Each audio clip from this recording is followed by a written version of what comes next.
हर खबर पर होगी आपकी पकड़। डाउनलोड कीजिए एबीपी लाइव ऐप। कोरोना काल में पार्लियामेंट सेशन शुरू हो रहा है, मानसून सत्र की शुरुआत हो रही है। हमारे साथ खजुराहो से सांसद और बीजेपी के मध्य प्रदेश प्रदेश अध्यक्ष विष्णुदत्त शर्मा जी जुड़ गए हैं। सीधे उनके पास चलते हैं। विष्णुदत्त जी, ये बड़ा जो सेशन है मानसून सत्र बड़ा ऐतिहासिक है। कोरोना काल में एक तो सिटिंग एकदम नई तरीके से हो रही है, दूसरा एक बड़ा चैलेंज भी है कि इस 18 दिन के सेशन के दौरान कोई भी सांसद इन्फेक्टेड ना हो जाए और पूरा सेशन भी सुचारू रूप से चलता रहे। कैसे जूझेंगे इस बड़ी समस्या से? आपने विकास जी बहुत ठीक कहा, ये वास्तव में एक ऐतिहासिक सत्र है और इस मानसून सत्र में कई महत्वपूर्ण निर्णय भी होंगे। इस नाते से भी, और ये कोरोना के महामारी के संकट में सभी सांसद देश भर के, जैसे हम सब लोगों को पहले ही ये इंस्ट्रक्ट कर दिया गया था कि अपनी रिपोर्ट सभी जगह से अपनी तैयार करा के लेकर के आना है, और संसद में भी व्यवस्था की कि सांसद 12 तारीख से पहले आकर के अपना यहाँ पर चेकअप करा लें।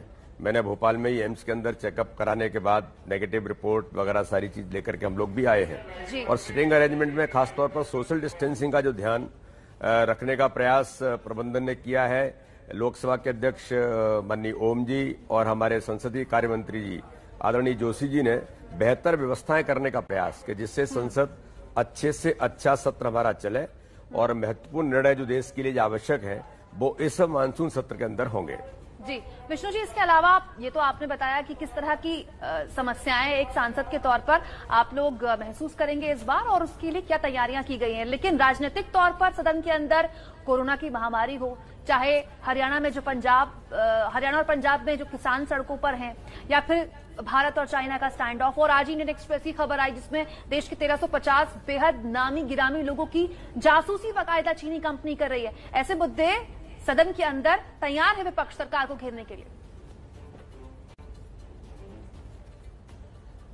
देखिए, हम सब लोग जानते हैं कि देश के अंदर देश के यशस्वी प्रधानमंत्री नरेंद्र मोदी जी ने बेहतर तरीके से चाइना का इश्यू हो, विदेश नीति से लेकर चाइना के साथ हमारी सेना को अधिकार देकर के संपन्न बना करके जिस प्रकार से देश की सेना खड़ी है तत्पर और तैयार होकर के, उसी प्रकार से अन्य मुद्दों पर भी, चाहे वो किसान के मुद्दे हों या कोरोना के इस महामारी के संकट में भी, भारत इस प्रकार से माननीय मोदी जी के नेतृत्व में जो एक संक्रमण को बहुत बेहतर तरीके से प्रबंधन किया है कि ज्यादा से ज्यादा ये न फैले। और मुझे ऐसा लगता है कि माननीय मोदी जी के निर्णय के कारण से, सरकार के बेहतर प्रबंधन के कारण से ये परिस्थितियां बनी है कि आज देश इस कोरोना के महामारी के संकट से बहुत, जिसको मैं कहूं कि बड़े पैमाने पर संक्रमण जो फैलता है उससे बचने का प्रयास देश के प्रधानमंत्री और सरकार ने किया। समय की कमी, इसलिए एक छोटा सा सवाल आपसे और जानना चाहूंगी। डॉक्टर गुलेरिया ने, एम्स के डॉक्टर गुलेरिया ने आप लोगों की कोई क्लास ली, उसमें क्या कुछ खास बताएंगे आप लोग?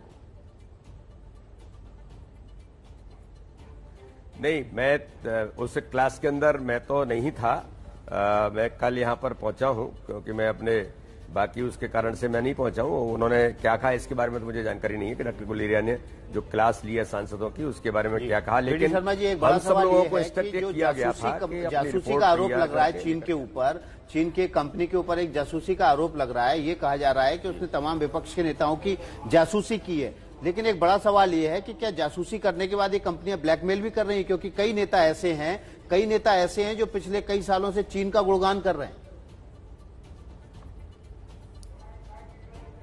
देखिए, ये बात बहुत उभर करके देश के अंदर आई भी थी। माननीय राष्ट्रीय अध्यक्ष जेपी नड्डा जी ने इस बात को उठाया भी था कि जिस प्रकार से जब कॉमर्स मिनिस्ट्री में मिस्टर कमलनाथ जो मध्य प्रदेश के पूर्व मुख्यमंत्री रहे, उन्होंने चीन के साथ जिस प्रकार की जो डायलॉग और उन्होंने उनके साथ जो वार्तालाप करने का प्रयास किया था, उसका प्रश्न भी माननीय नड्डा जी ने उठाया था। इस प्रकार से चीन से संबंधित एक नहीं कई प्रकार की बातें हैं जो देश के लिए विष्णुदत्त शर्मा जी, आपको बीच में मुझे रोकना पड़ रहा है, वक्त की कमी हमारे पास। बहुत शुक्रिया, आप सुबह सुबह हमारे साथ जुड़े। इसके बाद आपको आगे सदन की तरफ बढ़ना भी है।